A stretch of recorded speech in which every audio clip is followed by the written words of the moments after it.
So, what's the news? We have Jimmy Kimmel that was taken off the air after he made some comments about how Donald Trump was reacting to Charlie Kirk's death and that the shooter might have been MAGA. Don't believe me? Watch this.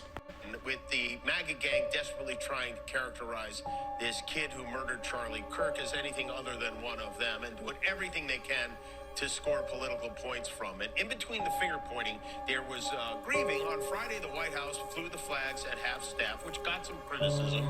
But on a human level, you can see how hard the president is taking this. My condolences on the loss of your friend Charlie Kirk. May I ask, sir, personally, how are you holding up over the last day and a half, sir? I think very good. And by the way, right there, you see all the trucks? They just started construction of the new ballroom for the White House, which is something they've been trying to get, as you know, for about 150 years. And it's going to be a beauty. Yes. He's at the fourth stage of grief, construction. Yeah, after that comment, it seemed that Jimmy and his staff figured out that they were going to be canceled, and they were very surprised about that. I guess after Jimmy Kimmel, now Trump's going to go after Jimmy Fallon and Seth Meyers.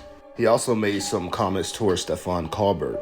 All right, on to the war news. We have two massive explosions reported after Kyiv strikes two Russian oil plants, which they've been striking a lot of these oil plants lately. Trump names India, Pakistan, and 21 other countries as major drug transits. That don't mean that we're going to be hitting all these countries, right? But nah, seriously, man, we got a lot of countries on that list, as you can see right here. Go ahead and read through.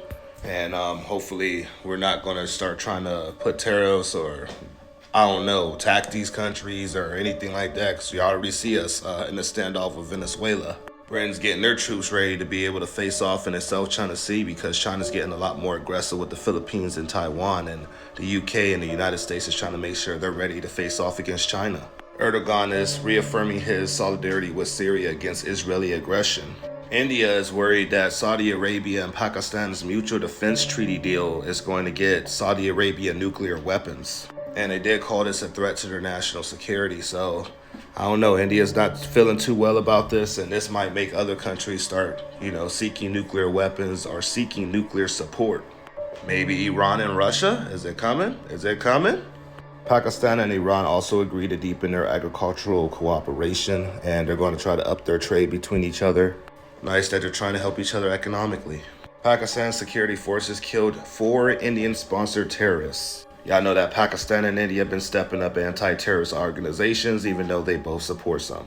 They are saying the United States was at Belarus's drills to try to pull Belarus away from China. We probably should try to pull them away from Russia too.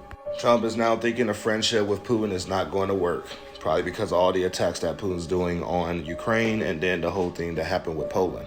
Speaking of Poland, Poland's deputy prime minister is seeking the toughest pressure on Russia after the drone incursion. They want all the smoke.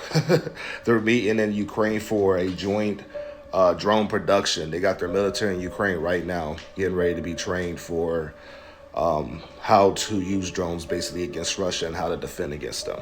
Lithuania charges 15 over alleged Russian-backed partial bombs. These was going to affect Germany, Poland, and the UK. And also, they previously said that these had dry runs that was aimed at sabotaging flights at the United States and Canada. This is that hybrid warfare that NATO says that they're in with Russia, while Russia is like, no, we're in a real war right now. Like, we're taking this for real. The UK is announcing that they also arrested some Russian spies while Trump was visiting. And I got a live coming next. I guess I'll see y'all there. Crazy days.